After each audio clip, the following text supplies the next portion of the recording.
First contact. The HSS Defiant drifted silently through the void, its sensors carefully mapping the uncharted region of the Carina Arm. Captain Sarah Chen stood at the bridge's observation window, watching distant stars flicker like diamonds against black velvet.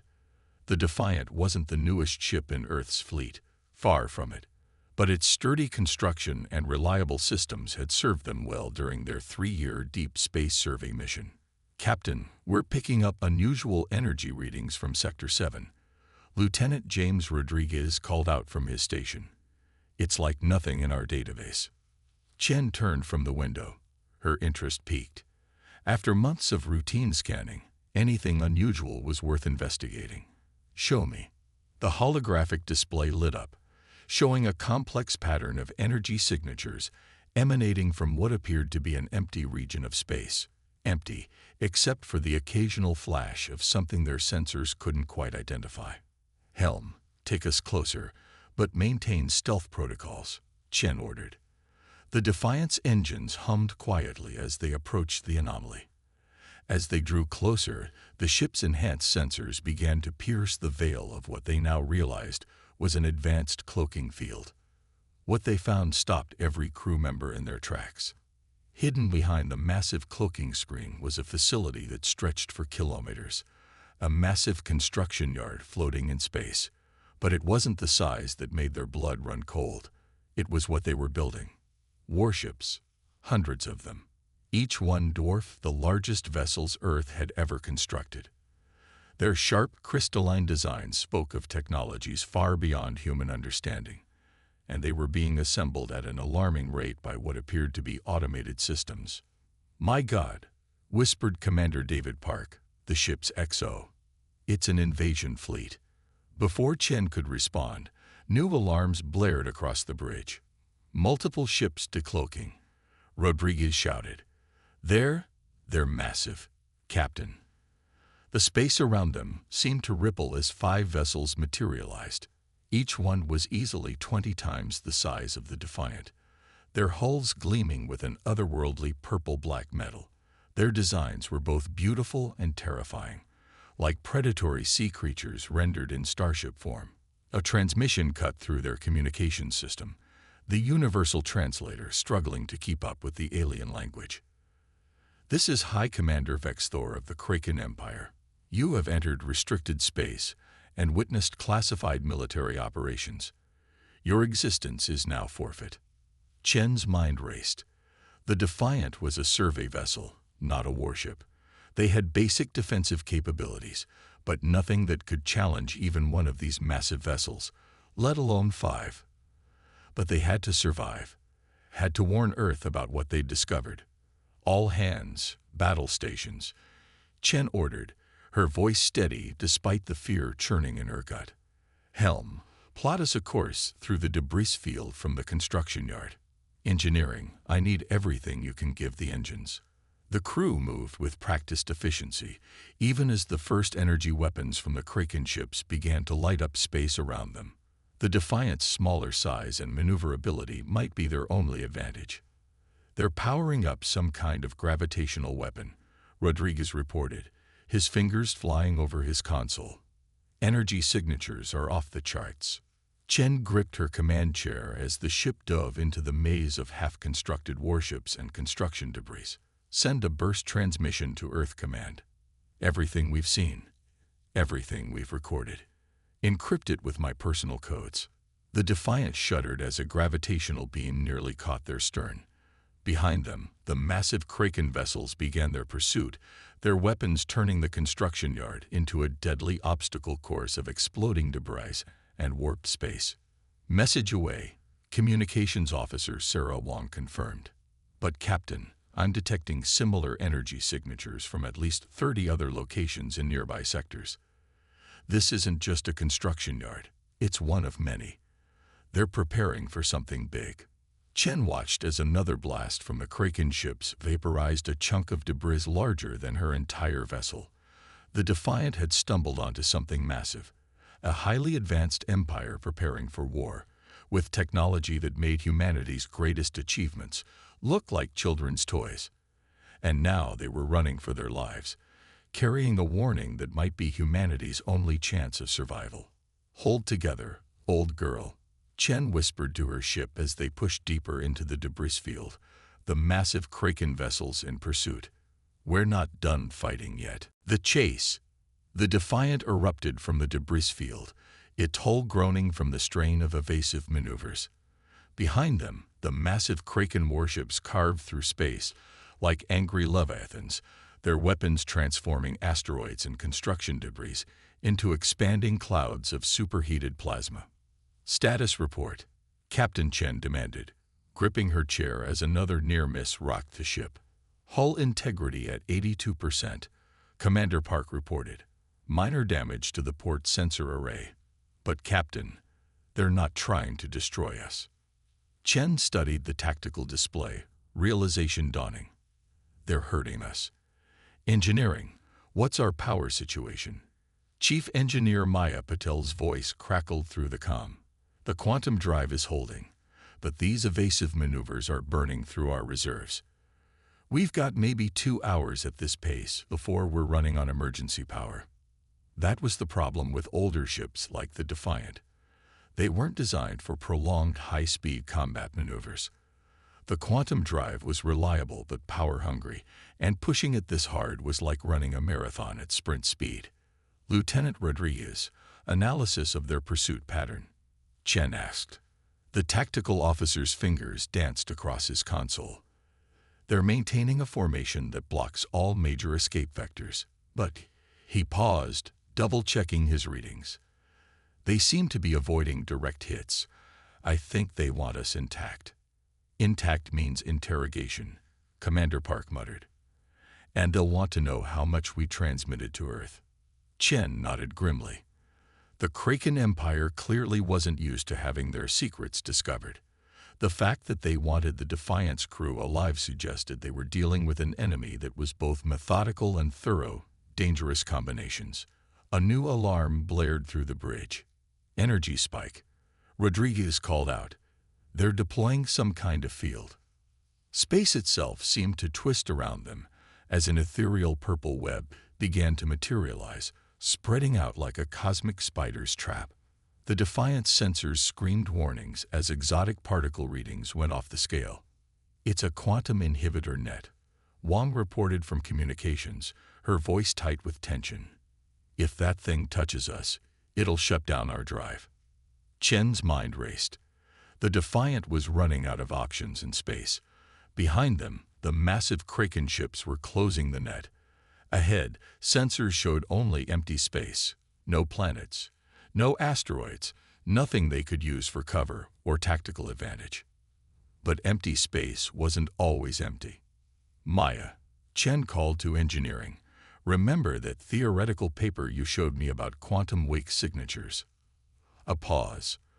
"The one about how older quantum drives leave ripples in space-time." "Captain, that was just a theory, and even if it works, we need theories right now," Chen cut in. "Can you reverse our drive polarity?" Another pause, longer this time. "Yes, but it would create a massive quantum feedback loop. We'd basically be turning our engine exhaust into a bomb.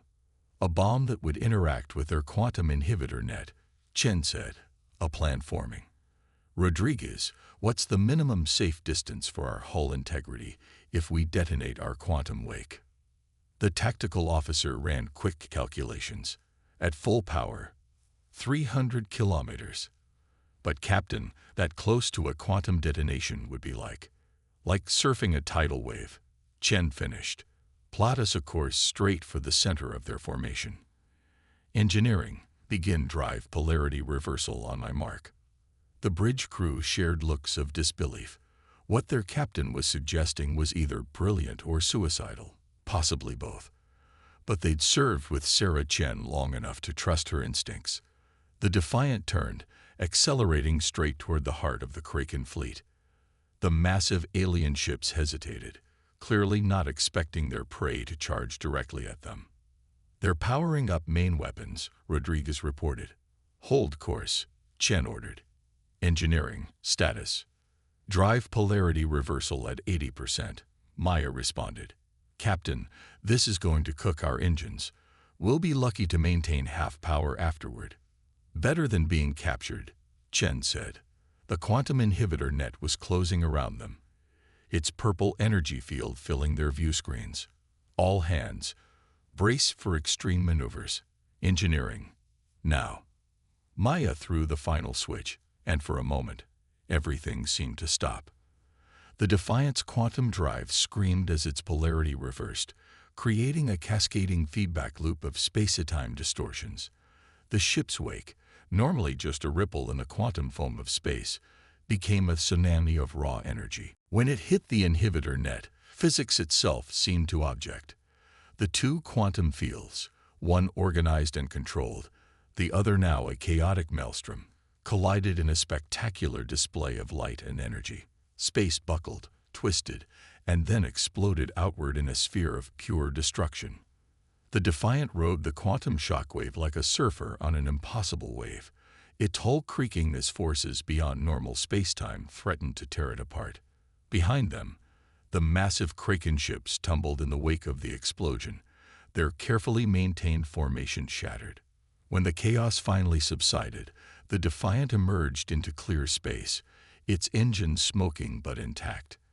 The Kraken ships were nowhere to be seen, likely thrown light minutes away by the quantum detonation.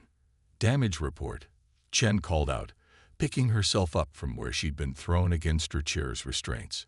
"Hull integrity holding at 60%. Park responded, checking systems. Multiple minor breaches, but emergency force fields are responding. Engine power at 40% and falling." "Did we get any sensor readings during the explosion?" Chen asked. Rodriguez nodded, still stunned by what they'd just survived. "Yes, Captain. And you're going to want to see this." The quantum interaction revealed something about their ship's construction. Something that might explain why they're so advanced, and possibly give us a weakness we can exploit. Chen stood, ignoring the aches from their wild ride. They'd survived, but this was just the beginning. Now they had to figure out how to use what they'd learned before the Kraken Empire found them again. Because they would find them. An empire didn't grow this powerful by giving up easily, and the Defiant had just proven that humanity wasn't as harmless as they'd assumed. "The discovery. It doesn't make sense," Lieutenant Rodriguez muttered, staring at the holographic display floating above the Defiant's main science station. The sensor data from their quantum wake explosion swirled in complex patterns, telling a story that seemed to defy conventional physics. Captain Chen stood beside him, her arms crossed as she studied the readings. The Defiant had found temporary shelter in the shadow of a rogue gas giant, its atmosphere thick enough to mask their energy signature from long-range scans. They'd been here for 6 hours, analyzing the data while Maya's engineering team worked to restore power to their damaged systems. "Walk me through it again," Chen said, watching the replay of their encounter with the Kraken ships. Rodriguez highlighted a specific section of the data stream. "Look at how their quantum inhibitor net reacted to our drive wake. The energy patterns are recursive, like they're feeding back into themselves." Commander Park joined them, bringing up additional readings on a secondary display. Their entire technology seems to operate on similar principles. Their shields, weapons, even their hull materials. Everything works on quantum recursion.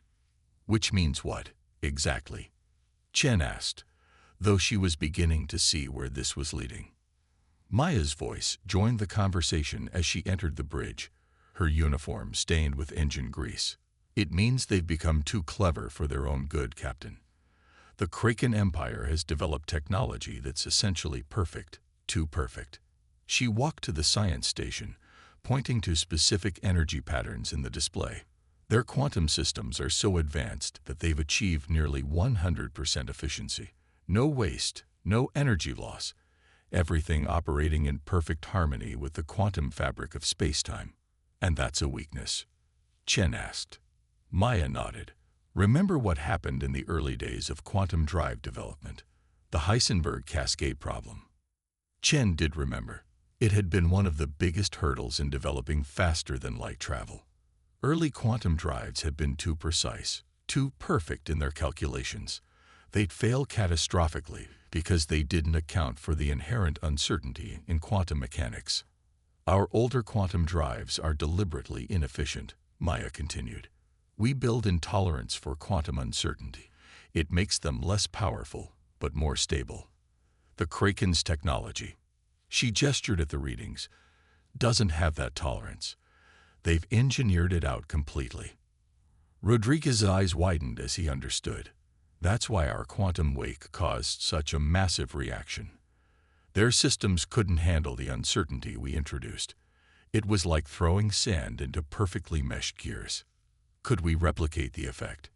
Chen asked, her tactical mind already working through the possibilities. Maya shook her head. Not exactly like before. The drive polarity reversal nearly burned out our engines, but she brought up a new simulation on the display. We might be able to achieve something similar by modifying our shield harmonics. Instead of one massive quantum disruption, we could create a constant field of quantum uncertainty around us. A chaos field, Park said quietly. We'd be introducing randomness into their perfect systems. Exactly, Maya replied. Their technology is so advanced that it's become vulnerable to simpler, less refined approaches, like an immune system that's never been exposed to common bacteria. Chen watched the simulation play out, showing how their modified shields might affect the Kraken ships. It wasn't a guaranteed victory. They'd still be massively outgunned. But it was a chance, and sometimes that's all humanity needed. How long to modify the shields? She asked. 3 hours, maybe 4, Maya answered. But Captain, there's something else you should see. She pulled up a different set of readings.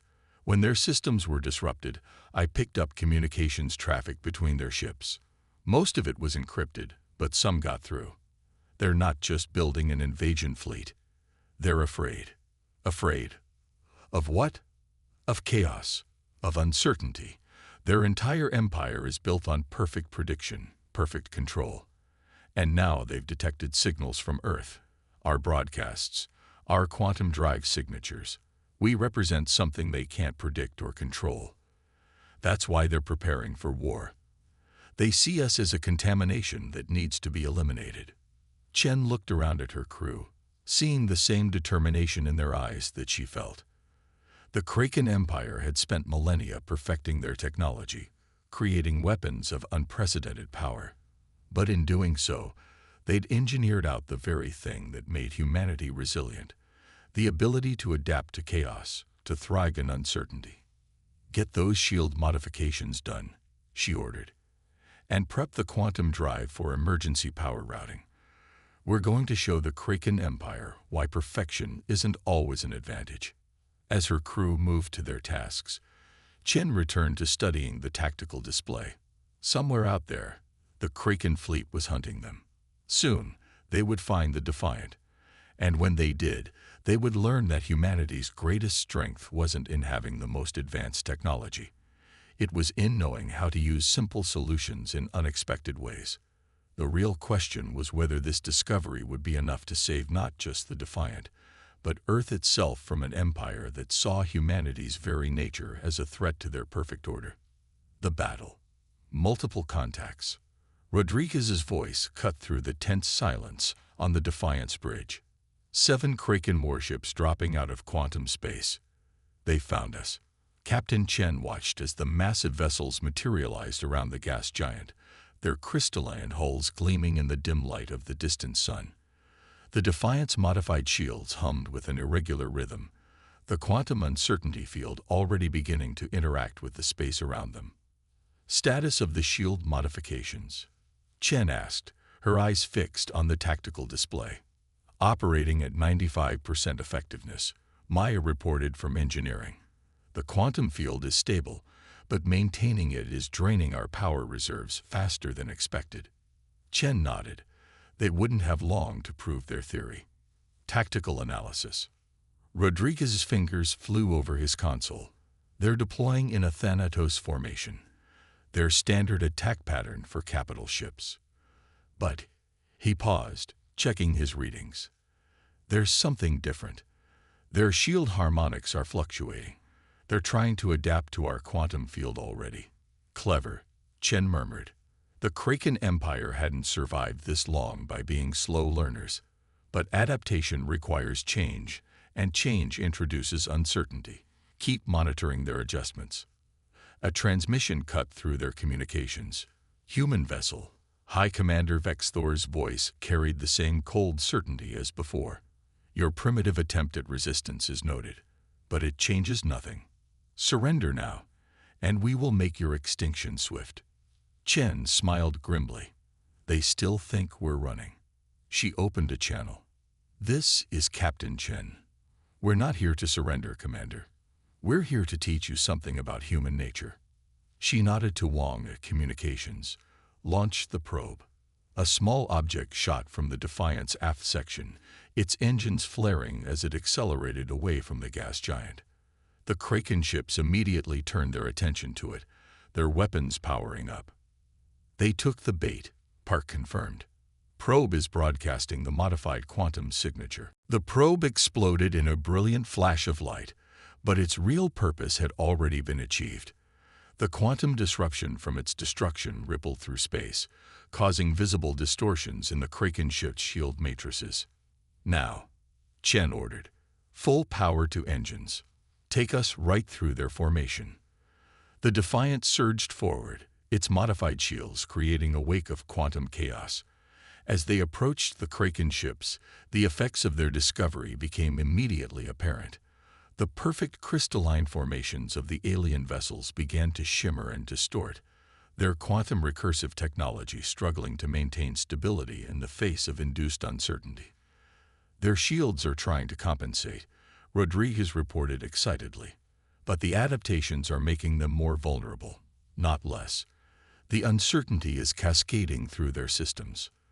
The massive Kraken ships began to fire, but their legendary precision was gone. Beams of energy curved wildly through space, their targeting systems unable to lock onto the Defiant's position within the quantum chaos field. They're breaking formation, Park announced. 2 ships showing critical power fluctuations. Chen watched as the mighty warships began to move erratically, their perfect coordination shattered by the introduction of quantum uncertainty. But the Kraken Empire hadn't become the galaxy's dominant power by giving up easily. Multiple quantum signatures. Rodriguez shouted. They're calling in reinforcements. 15. No, 20 more ships incoming. As expected, Chen said calmly. Deploy the quantum mines. Small devices, hastily modified from the Defiant's sensor buoys, launched from the ship's weapons bay. Each one was programmed to generate its own field of quantum uncertainty, creating a maze of chaos through which only a ship designed with inherent imperfection could safely navigate. The new Kraken ships arrived in a spectacular display of power, their massive forms materializing in perfect geometric patterns. But they emerged into a space that no longer played by their rules. The quantum mines detonated in sequence, creating overlapping fields of uncertainty that turned the battlefield into a roiling sea of quantum instability. Their fleet coordination is breaking down, Wang reported, monitoring the Kraken's communications. Their command and control systems can't maintain synchronization through the quantum interference. Chen watched as the mighty Kraken warships, each one capable of destroying entire planets, began to falter and drift. Their perfect technology, their unshakable certainty, had become their greatest weakness. Multiple systems failures detected across their fleet, Rodriguez called out. Their quantum recursive technology is caught in feedback loops. They can't maintain stable power distribution. But victory wasn't assured yet. Even disabled, even confused, the Kraken ships were incredibly dangerous. One of them, apparently operating on more conventional backup systems, managed to fire a concentrated energy beam directly at the Defiant. Brace for impact, Chen shouted as the beam struck their shields. The ship shuddered violently, but their modified defenses held. Shield integrity at 40%, Maya reported. The quantum field is still stable, but we can't take many more hits like that. Chen studied the tactical display, watching the patterns of chaos spread through the Kraken fleet. Most of their ships were now effectively dead in space, their perfect systems paralyzed by the quantum uncertainty they'd engineered out of their technology. But a few were beginning to adapt, switching to more primitive backup systems. "They're learning," Chen observed, preparing to transmit surrender demand to all Kraken vessels. "Captain," Wang interrupted, her voice urgent. "I'm picking up a transmission from the Kraken command ship. It's being broadcast on all frequencies in clear text." "Let's hear it," Chen ordered.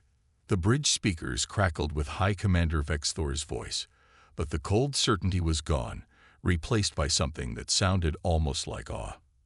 "How?" the alien commander demanded. "How can you function in such chaos? How can you operate when nothing is certain, when perfection is impossible?" Chen smiled, though there was no joy in it. "Because that's what humanity does best, Commander. We thrive in chaos. We adapt. We take imperfect solutions and make them work. Your empire sought to eliminate uncertainty. We learned to live with it, to use it, to make it our ally." She paused, watching as more Kraken ships went dark, their perfect systems unable to cope with the fundamental uncertainty they'd encountered. "The universe isn't perfect, Commander. It never was. And neither are we. That's our strength, not our weakness." The aftermath. 3 weeks after the battle, the Defiant hung in orbit around Earth, its scared hull a testament to the incredible journey it had undertaken. Captain Chen stood in the ship's observation lounge, watching shuttles ferry diplomatic delegations between Earth and the massive Kraken vessel that had arrived for negotiations. "The latest reports from the quantum mechanics team," Commander Park said, joining her at the window. He handed her a datapad. "They've finished analyzing the Kraken's technology. It's fascinating. Centuries of development, all focused on achieving perfect efficiency. And in doing so, they engineered out their ability to handle imperfection." Chen mused, scanning the report. "Have they managed to adapt their systems?" "Partially. They're beginning to understand the necessity of building in tolerance for uncertainty. But it's more than just a technological problem for them. It's a cultural one." Chen nodded. The Kraken Empire's pursuit of perfection hadn't just influenced their technology, it had shaped their entire civilization. The idea that imperfection could be a strength, that chaos could breed innovation, was revolutionary to them. "Captain," Wang's voice came over the intercom. "The Kraken representatives are requesting your presence at the next session. They specifically asked for you to share the Defiance battle logs." "Understood," Chen replied. "Tell them I'll be there." Before she could leave, Maya entered the lounge, her usual engine grease replaced by a formal uniform. "The modifications to their ships are proceeding as planned," she reported. "They're learning to integrate uncertainty tolerance into their quantum systems. But there's something else you should see." She activated the lounge's holographic display, showing a simulation of quantum energy patterns. "We've been studying how their technology interfaces with quantum fields. Captain, what they achieved, it's remarkable. If we can learn from each other, combine their precision with our adaptability, we could revolutionize space travel." Park finished, understanding the implications. Chen watched the simulation, remembering how the Defiance quantum chaos field had disrupted the Kraken's perfect systems. In trying to destroy what they saw as primitive technology, the Empire had instead discovered something they desperately needed. "The Kraken Empire's diplomatic corps sent this an hour ago," Wang said, joining them. She pulled up a message on the display. "They're proposing the Joint Research Initiative. They'd want to understand how we maintain stability in our quantum drives, despite the inherent uncertainties." "And in exchange?" Chen asked, though she already knew the answer. "They'll share their quantum recursive technology with us. Help us understand how they achieved such incredible precision, even if they now recognize the need to dial it back." Chen smiled. The Kraken Empire had spent millennia believing that progress meant eliminating uncertainty, achieving perfect control. Now they were learning that true advancement came from finding the balance between precision and adaptability. A small alert chimed on her datavat. The diplomatic session would begin soon. But before she left, Chen took one last look at Earth through the observation window. Humanity had just proven itself on the galactic stage, not through overwhelming force or superior technology, but by understanding something fundamental about the nature of progress. You know what the most interesting part is? Maya said, studying the quantum simulation. Their perfect technology would have eventually failed even without our interference. The universe itself tends toward chaos. They were fighting against the fundamental nature of reality. And now? Park asked. Now they're learning what humanity has known all along, Chen answered. That strength isn't found in achieving perfection. It's found in how we handle imperfection. She turned from the window, ready to face the next challenge. The Defiant's encounter with the Kraken Empire had changed the course of human history, opening up possibilities that neither civilization had imagined possible. Their victory hadn't just been about surviving an encounter with a superior force. It had been about showing that different paths to advancement were possible. As she headed to the diplomatic session, Chen reflected on how far they'd come. The Defiant, an outdated survey ship with a crew of barely 300, had forced the most powerful empire in known space to reevaluate everything they believed about progress and power. But more importantly, they'd opened the door to something new. Humanity and the Kraken Empire were now poised to learn from each other, to combine their different approaches to understanding the universe. The chaos of humanity's quantum drives would merge with the precision of Kraken technology, creating something greater than either civilization could have achieved alone. The universe, Chen realized, had a sense of irony. The empire that had seen humanity as a contamination to be eliminated had instead found in them the key to their own evolution. And humanity, in facing an enemy that seemed impossibly advanced, had discovered that their greatest weakness, their inability to achieve perfection, had been their greatest strength all along. As she entered the diplomatic chamber, Chen saw representatives from both civilizations working together, sharing ideas, learning from each other's perspectives. The Defiant's stand against the Kraken fleet hadn't just prevented a war. It had sparked a revolution in how advanced civilizations viewed progress itself. And that, she realized, was the greatest victory of all.